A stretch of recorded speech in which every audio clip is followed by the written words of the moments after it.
Welcome to Ask Psych Sessions with Marianne Lloyd, where we ask some of the best teachers we know questions from you, our audience. This is a two-part series featuring interviews aimed at amplifying the conversation around equity, diversity, and inclusion in the classroom and in higher education. It is meant to be practical, to help everyday teachers like us identify and engage in steps toward inclusive pedagogical practices and systemic changes. No matter where you are in your understanding of equity, diversity, and inclusion, we think you will find these conversations helpful and enlightening. And now, please enjoy EDI Ask Psych Sessions with Marianne Lloyd. Thanks for joining us today for an episode in our mini-series on having classroom discussions, especially around race and racism. My guest today is Stacie DeFreitas, who is at the University of Houston downtown. Thanks so much for joining us today. Hi, Marianne. Thank you for having me.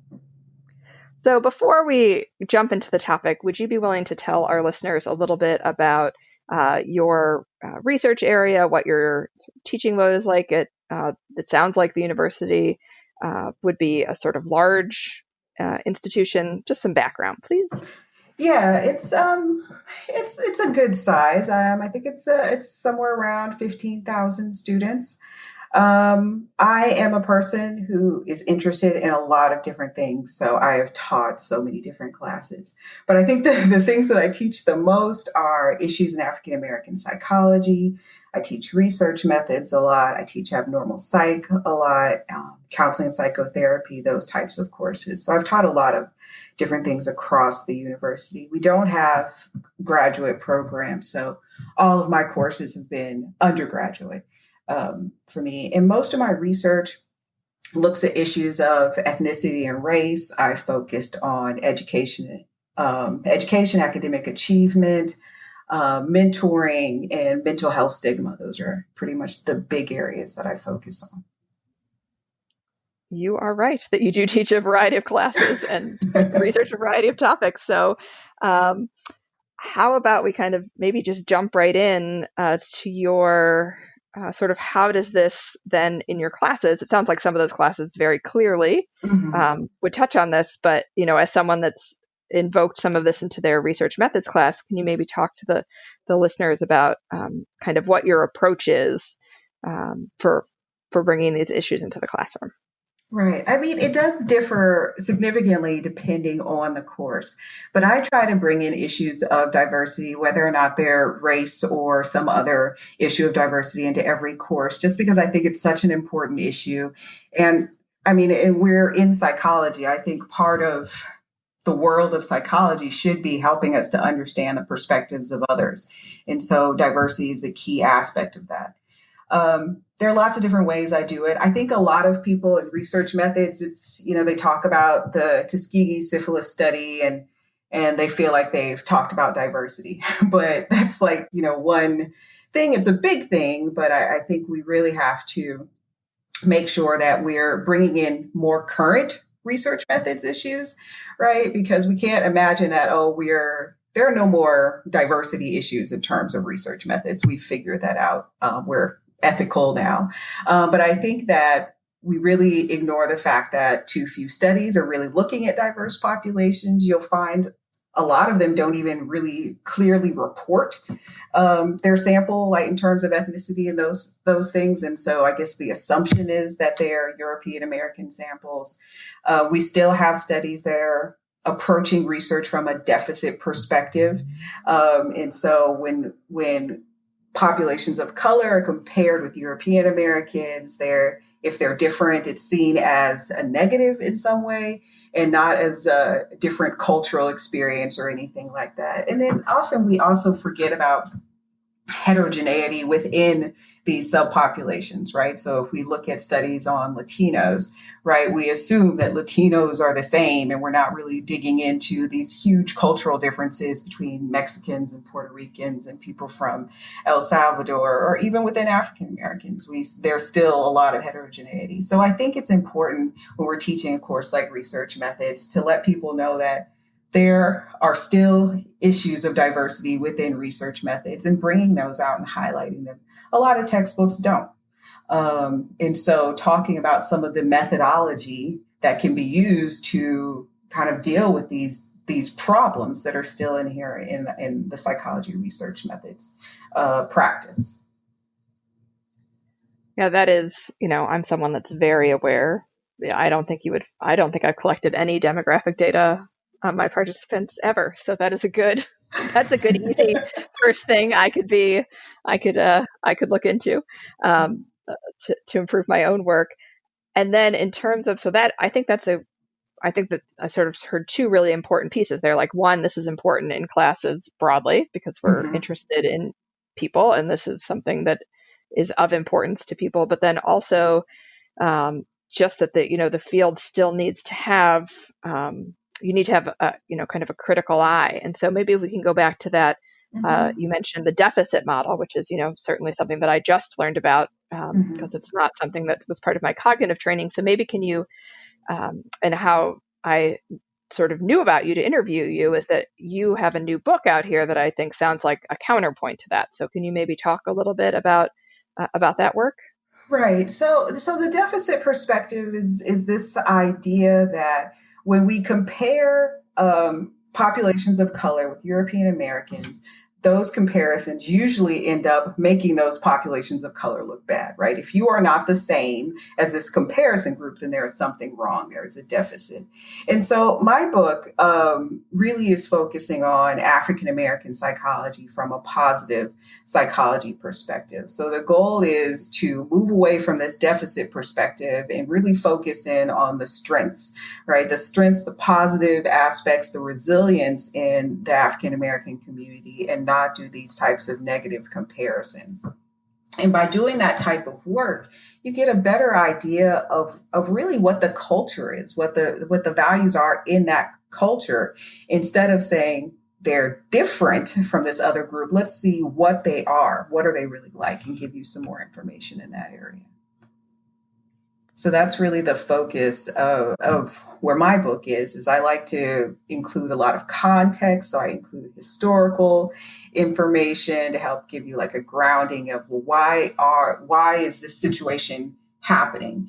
And then kind of give a current picture of what African Americans are looking like. And that's really the good, bad, and ugly, right? So not trying to sugarcoat it, but telling a realistic story about the psychological state of African Americans, and then really focusing on the strengths that are present and how we can use those strengths to make issues better for African American communities. And so for those of us that are teaching African American students in our classrooms, are there like a couple of things that maybe would be good for faculty to be thinking about or in their classes? I mean, I think that, right. I'm self-aware enough of that. I can definitely see how that deficit model was sort of played out in all of, not just in psychology research, right? But that's sort of a national conversation about, around anti-racism as opposed to say just racism, right? Is a piece of this. So yeah, so for those of us that are teaching in this space, where would you start? I think the first thing you have to start is by building that culture in your classroom that is open to diverse experience. Everyone in the classroom needs to be comfortable speaking up in your classroom, right? And there are lots of different articles and websites that you can research and look at, really looking at the elements of doing that. But I think that's really an important first step, right? Making this community in your classroom where everyone feels like they can speak. But I think the other aspects of this is that they need to see themselves in your classroom, right? So in the course content, you need to be talking about the populations that you see in your classroom. If you're only focusing on one group, then there are a lot of people in that class that feel left out. Right. And that's something that I make an effort to do, even if I have one person from a particular group in my classroom. I try to make sure I'm including some additional information just so everybody feels as if they are a part. And you don't have to do that on your own, right? You don't have to figure that research out or figure out what you can add on your own. Most universities have a teaching center that can assist with that. You can, of course, review the literature or do what your students do and do a Google search, right? There's a lot of information. And we as PhDs are educated enough or able enough to be able to do some research and figure out, well, what's real? Let me figure out what I can really add to my classroom that's something important to add. You also can always use the other faculty within your discipline at your university. They probably are doing things in their classroom that might be useful to you. So have those conversations. I'm really interested in adding some more, talking about diversity in terms of race or sexual orientation or religion, whatever, in my class. Is there anything that you're doing, or do you know of anything? And those conversations can be really fruitful. But I found that a lot of times people are almost embarrassed or ashamed to say what they don't know amongst their colleagues. And of course, people know the culture of where they're at, but I think it's something that we should do more, have more of those conversations. And then, maybe just be also just sort of open to adjust for what you're doing. So, I've sort of had a sense. I sort of tell my students, we're going to read articles in this class that are, centered around issues of racism, and they're primarily going to come from a white versus Black and African American lens. But I know from the demographics that, a quarter probably of our students at my institution are Latino. So right. You're right. I sort of say like, wow, I probably should read some of that, but it would be better if I went one step further and actually switched out some articles to talk about that, instead of trying to keep the cohesion of the topic, being a little more okay with some sprinkling as opposed to trying to go in. I think that's a nice point when it comes to improving the sense of belonging in community. Right. And then also, if you can give students some choices in their assignments, right? If they can kind of dig into some issue that's personally relevant to their culture, because you have flexibility built into your assignments, then that's a really useful tool as well. And you can sometimes find something great for next semester too, right? Yes. So I like when not only are the assignments more interesting because they're varied, but I might find something great for later. It's always great when you learn something from your students, right? That's really always very exciting. Yes, and rewarding. So maybe just kind of one, if I can just sort of ask you just one more kind of wrap-up question about this, it's just sort of like in the balance, and you did talk about that, your book definitely talks about the, sort of the good and the not so good pieces, because one angle that I do have that I want to make sure that my students get out of my class is a real understanding that, issues of racism are a problem, despite what you might have heard, depending on, who your primary information sources were growing up. So right. I do. So yeah, that sort of balance in the classroom of making sure my students that are, coming from historically marginalized groups, that I'm not giving an overly negative perception, but then also not accidentally giving weight to an idea that sort of both of these things happen together. And that may be, there's probably not one clear answer to this, but I assume that you've, that if I read your book, maybe it would even give me a sense of how to balance those two concerns. Okay. Can you repeat that? Because I'm not exactly sure. Yeah. So I guess my overall concern would be if I went with too many, like an overly positive article, that for the students that were already resistant to this idea, which I do have some students that are resistant to the idea of institutional racism or racism being an issue in the present day. Like, yeah, I think that, there's this balance that you're looking for. Is that what you're saying? Yeah. Where do I, because I also don't want to do something that's overly negative and makes, the students in the class, say like, why are we just reading about, all of the ways that prejudice shows up, right? Like, I don't want to read another article. Right. I think, you have to balance it in terms of, let's make sure they get the point.